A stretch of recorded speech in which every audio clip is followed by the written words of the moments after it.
Hey there guys, and welcome to episode 4 of our career mode series with Aston Villa. And today it is pretty much the end of the transfer window will be coming up today. And basically here I'm just looking for a young centre mid. I feel as if I need a little bit more depth in that centre midfield role. I had a look there at Valon Berisha. He's a young Norwegian attacking midfielder who plays for Red Bull Salzburg.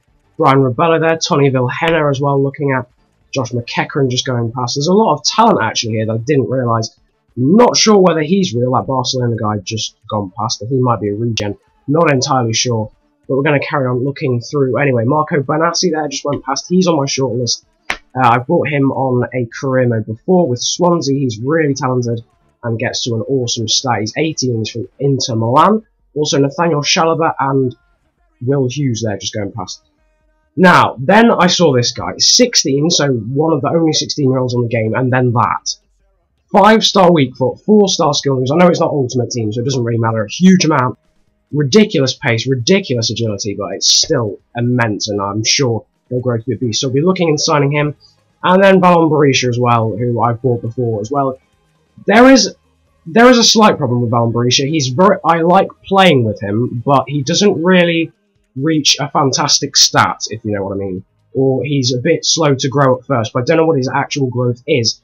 But anyway, I put in a bid for him, and then also Marco Banassi as well, the Inter Milan player. And you'll see me using Simon Dawkins there as a bit of a paperweight for the deal. Didn't actually realise I was allowed to put him in the deal, because I thought he'd recently joined from Tottenham. But nevertheless, I didn't realise that. Probably would have helped a little bit earlier on. But still, putting him involved in the deal. And Zachariah Bakali as well, from PSV, the young winger. Just going to go for a loan deal with a future fee. That is the thing that seems to work. I tried buying him outright at first, but it just says that he's recently joined and blah blah blah. Anyway, transfer deadline day there, as you can just see. And Valon Berisha is, Red Bull Salzburg have rejected my offer, basically. In fact, I just got dished out a whole load of rejection from pretty much every inquiry.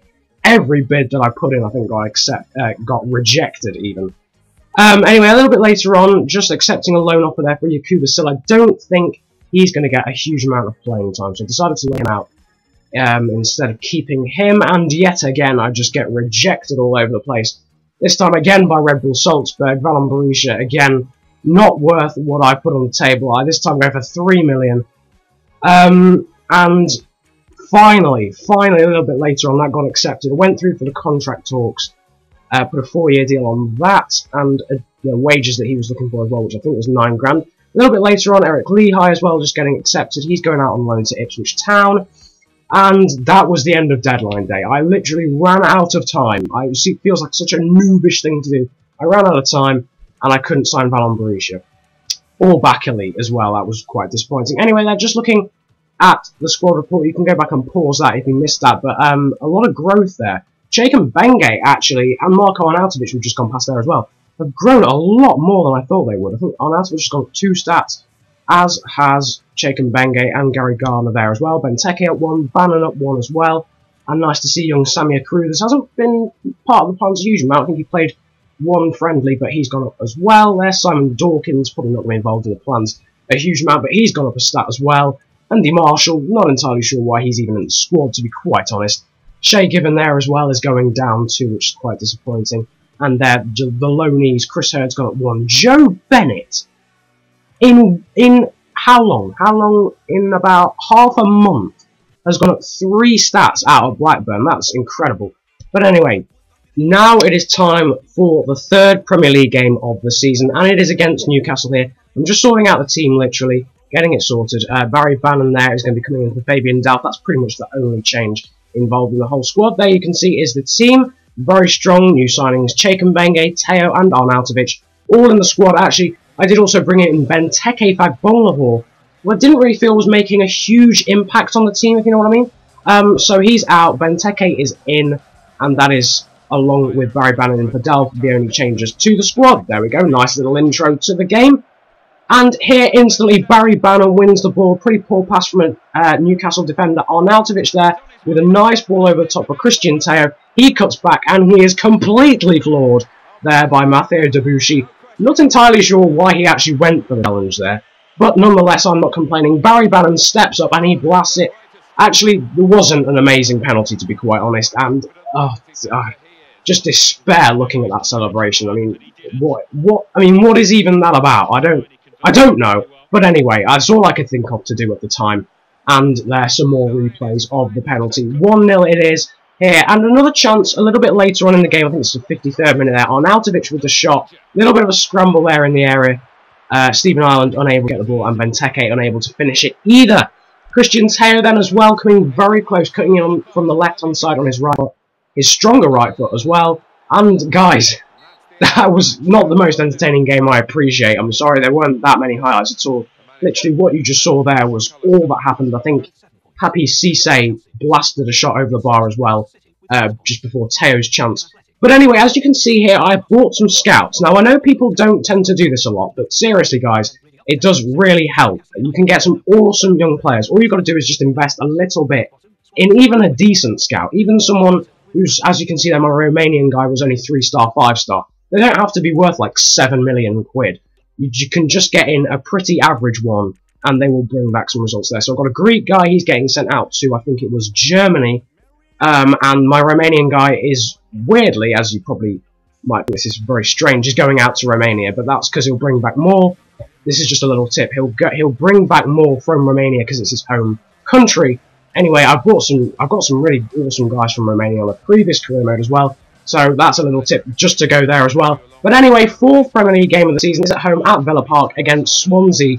And if the last game wasn't entertaining, this game was very entertaining. Literally straight off the bat, a minute and a half in, and he's with a nice step over, cutting inside and just putting it wide on his left foot. But more pukey defending again. Nathan Dyer slotting it home. Jacob Benge, I thought he was going to shoot earlier, to be brutally honest. I thought he was going to shoot earlier. I went in for the sort of diving last-ditch attempt block, but he just took an extra touch and slotted it past Guzan. Hats off to him, it's an awesome finish.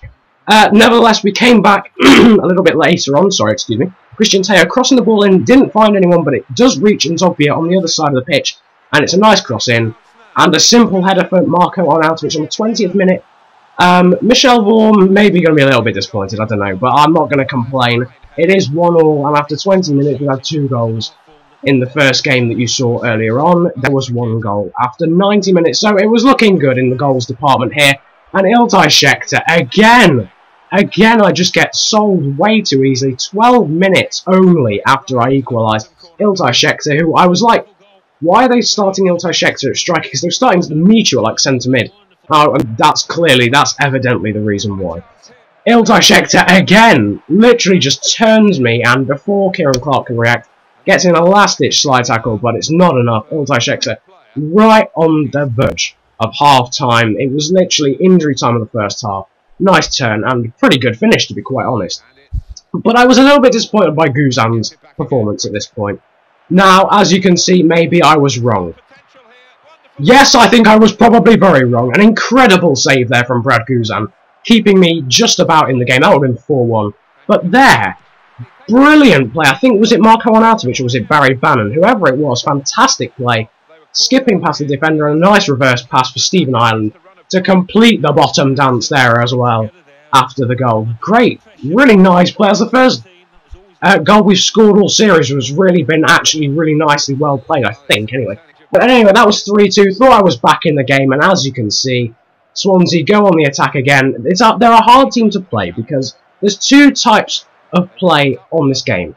That's the Arsenal sort of Barcelona way of passing it around a lot, and then there's just the normal way. And Swansea unfortunately play that Barcelona, Arsenal, Wigan as well way. Pass it round and just destroy you completely in the finishing department there. That was some nice play, Michi with a nice slotted finish into the corner. A little bit of poor defending there from me and Kieran Clark, I think, in the build-up to that. But nonetheless, it was a good goal. Fabian Delph came on for Barry Bannon late on, but that, as you can see, had absolutely no effect at all.